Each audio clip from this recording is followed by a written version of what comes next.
So good morning guys. Ngayon po ay order tayo ng cooking oil. Ngayon po ay Sunday. So kahapon pa po namin yung pina-reserve. Then binayaran na din namin. So ngayon ko po pipick upin. Kasi may pa-order po tayo ng cooking oil. So samahan niyo po ako. Let's go! A few moments later. So ayan guys, nakuha na po natin yung ating cooking oil. So hindi ko na lang po na-videohan yung pagkakarga kanina dahil mabilisan po yung pagkakarga ng mga boy. So dahil half day lang po, Sunday, half day lang po sila at ngayon po tayo naka-schedule. So marami din po pala yung schedule ng pick up ngayong Sunday. So ipapakita ko po yung ating produkto. Yan. Nakakatuwa lang po yung ipakita, no. Halos 2 months din po tayong bagsak ang ating negosyo, pero sa pagbabalik po nila, o sana magtuloy-tuloy na laging ganyan, maging maganda po ulit yung takbo natin negosyo. So lahat po yan ay 36 bundle. So yung huling upload ko po sa ating egg, so biglang dami rin. Sabi ko rin sana tuloy-tuloy na. Sana ito rin ating cooking oil ay magtuloy-tuloy. So ang dami po niyan. Meron pa po doon sa likod na ganyan din po, 2 patong. So 36 bundle. So bukas Monday, i-deliver na po natin yan sa ating mga customer. So sana magtuloy-tuloy po talaga, no. So gaya na sinabi ko, hindi po natin yan susukuan, hindi tayo masisiraan ng konsentrasyon na para hindi ituloy ang pagninegosyo. So naka-mindset sa akin na normal yan. At kasama sa pagninegosyo yan, yung may time na malakas, may time na mahina.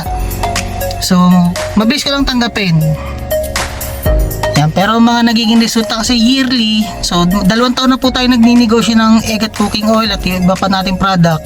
So napansin ko sa 2 taon na yon, lagi pong ganun ang senaryo. May time na talagang aabutin ng ilang buwan na bagsak, pero mas mahaba po ngayon kasi 2 months mahigit. Pero ngayon po, yan, unti-unti na po sila ulit nagbabalik. So yun, nandun nga po yung yung 2 patong pa nasa likuran. So doon po sa mga gustong magnegosyo, so sana wag po kayo mawala ng pag-asa or wag din kayo manghina ng loob. Kahit po yung bumagsak, kung dyan po kayo nagsimula, tuloy nyo lang po dahil hindi naman po laging nasa ilalim ang ating negosyo. Minsan iikot din po yan pataas. So sabi nga, bilog ang mundo, umiikot. Minsan nasa taas ka, minsan nasa baba ka, pero aakit ka ulit. So yan pong ginawa natin. Hindi po natin yung sinukuan, itutuloy po natin yan. Kahit saan pa man tayo makarating na klase ng pagninegosyo, hindi po natin tatanggalin ang pag-i-egg at cooking oil dahil sa lahat ng produkto ko po, in-extra ko lang po itong cooking oil at egg, pero hindi ko po akalain na dito po tayo mamamayagpag sa larangan ng pagkukuking oil at pag-i-egg. So yung ating main na business, ang rice, so mas tinalo po siya ng ating pag-i-egg at cooking oil. Kaya mas nag-focus tayo dito at ito nga po sa loob ng 2 taon, sila talaga yung namamayagpag sa ating mga negosyo or sa ating mga produkto or paggawa ng ating video. So ganyan po kaganda yung pagninegosyo nitong mga to. So sana mas mapalaki pa natin at madagdagan pa natin iba pa nating negosyo. So mapapanood nyo na po yung ating bagong negosyo, i-upload ko na rin po yun. So hanggang dito lang po ang ating video. Sana marami pong nasiyahan dahil tayo po ay umuli na or unti-unti na po ulit nakakabalik sa dati. So maraming salamat po and peace out.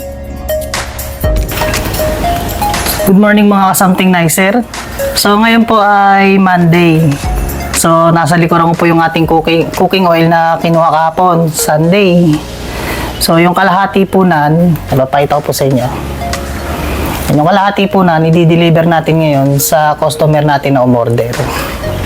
So pakita ko po sa inyo ng buo. So yan guys, yan po ang ating cooking oil na kinuha kahapon, 36 bundle. Yan. So isang magandang senyalis po yan, no? Sana magtuloy-tuloy po na lagi pong ganyan karami yung ating pinapareserve sa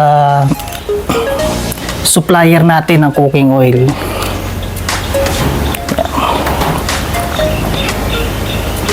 So ganyan ko po siya ipatas. Kasi dito po ay nakalagay washing machine. Tapos yung aking isang gamit yan dito sa space na to. Kaya ganyan ko po siya ipatas dito sa area na to.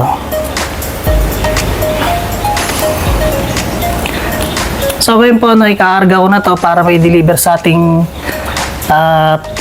mga customer, yung kalahati po nito. At pagkatapos noon, pupunta po tayo sa ako po pala, pupunta po ako sa bagong business natin. Siyempre, gagawa tayo ng video na i-edit para i-share sa inyo. Kung hanggang saan ba makakarating ang pag-egg business mo, pag-cooking oil business mo. So, sa iba nating produkto, 1 year na po silang nawawala na po rice, fresh chicken, and frozen meat. So, 1 year na po silang wala sa atin. 1 year na rin pong hindi in-order ng ating mga customer. So, ito po yung nagpatuloy. Cooking oil at saka yung ating egg. So, sa loob na 1 taon, ito lang pong umiikot sa ating negosyo. Yan, yung ginagawa ko pong video sa ating bagong negosyo, ipapakita ko po sa inyo hanggang saan ba makakarating yung pamumuhunan mo sa egg business, cooking oil business, at anong magiging resulta nito. So, ngayon po, magdi-deliver na po ako.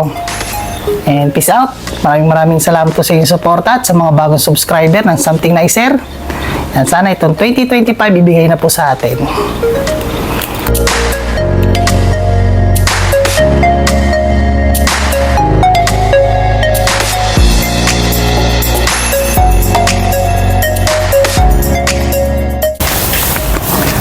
So yan guys, nakalimutan kong sabihin sa inyo, meron pala tayong delivery ng egg din ngayon. So pagbukas ko ng van, ito po yung bumungad sa akin. So yan guys, meron tayong 70 trays ng egg na i-deliver pala ngayong Monday. So ayan po yung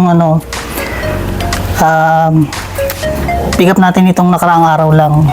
So yung 90 trays, 110, dali lahat ang ating ang naibaba.